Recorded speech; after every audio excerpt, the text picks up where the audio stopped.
What's up guys? Today I'm gonna show you how to turn a pack of Buldak into an incredible bowl of ramen. And trust me, you'll want to eat this again, and again. It probably won't surprise you, but we'll need a pack of Buldak Carbonara. First, we'll need the seasoning packet and that ridiculously spicy sauce. We'll get to the noodles later, for now add the carbonara seasoning to a bowl. Next comes the sauce flavored with a pure pain. Pour in every last drop, because if you paid for it, we're using all of it. Next we're adding 2 egg yolks, 1 tablespoon of mayo, and 1 tablespoon of cream cheese to make it extra creamy.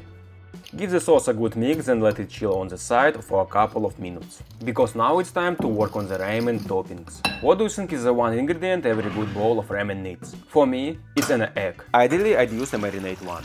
But since we're making this ramen the quick way, a simple boiled egg will do just fine. Let's borrow a couple of eggs from Gandalf and boil them for about 6 minutes. Just enough to keep the yolks nice and jammy. And don't worry about Gandalf, he'll just use magic to make some more. Have a bowl of ice water ready and transfer the eggs into it. The temperature shock makes the eggs much easier to peel. Let's let the eggs cool completely and move on to the meaty part of our ramen. I'm using pork belly for this and I'll cut it into 4 nice thick pieces. Let's sear it without adding any oil, because it already has plenty of fat. Cook it until you get a nice golden crust. You can absolutely use a regular sliced bacon here, but because it's so thin, it's hard to keep it juicy. That's why I went with thick pieces of pork belly. They're much easier to keep juicy while still getting a nice crust on the outside. Look at these beauties. Damn, they look good. Once they're done, transfer them to wire rack or some paper towels to let the excess fat drain off. But don't rush towards the pan. We're not done with that fat yet. I swear, this piece was looking straight into my soul. Next up, we've got corn. You can buy it already cooked or boil it yourself at home. Cut all the kernels off the cob. Quick spoiler, we'll be frying it later, so try to keep the kernels in one piece. Let's go back to the pan with the pork fat and place the corn kernel side down. And cook it until it gets a light golden crust. Now flip it over to the other side. And while it's still coated in the pork fat, give it a generous pinch of salt. For a touch of sweetness and a hint of smokiness, sprinkle each pieces with a pinch of smoked paprika.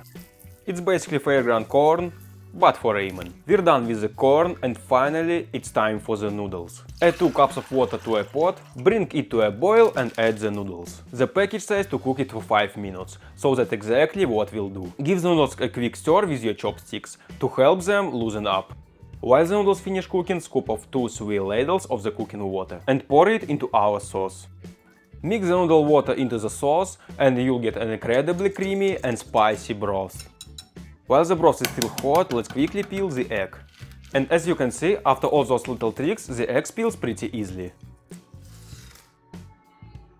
Let's cut in half and see how the yolk turned out. Overall not bad, but next time I'll shave off a minute. I like my yolks extra runny. Our final topping is green onion. Nothing fancy here, just finely chop a bunch of green onions. And just like that, 5 minutes are up, which means the noodles are ready. Drain off the excess water and finally it's time to put our ramen together. Add the noodles to broth. Quick tip, if they end up sticking together, just rinse them under cold water. From this point on, you are the artist, because every ingredient you add will become part of your masterpiece. Arrange the pork and corn however your artist vision tells you. Next, add your soft-boiled egg and a handful of green onions. And the final touch to our masterpiece, a sprinkle of sesame seeds. Gandalf, bro, where are you looking? Oh yeah, I get it. I can't stop looking at it either.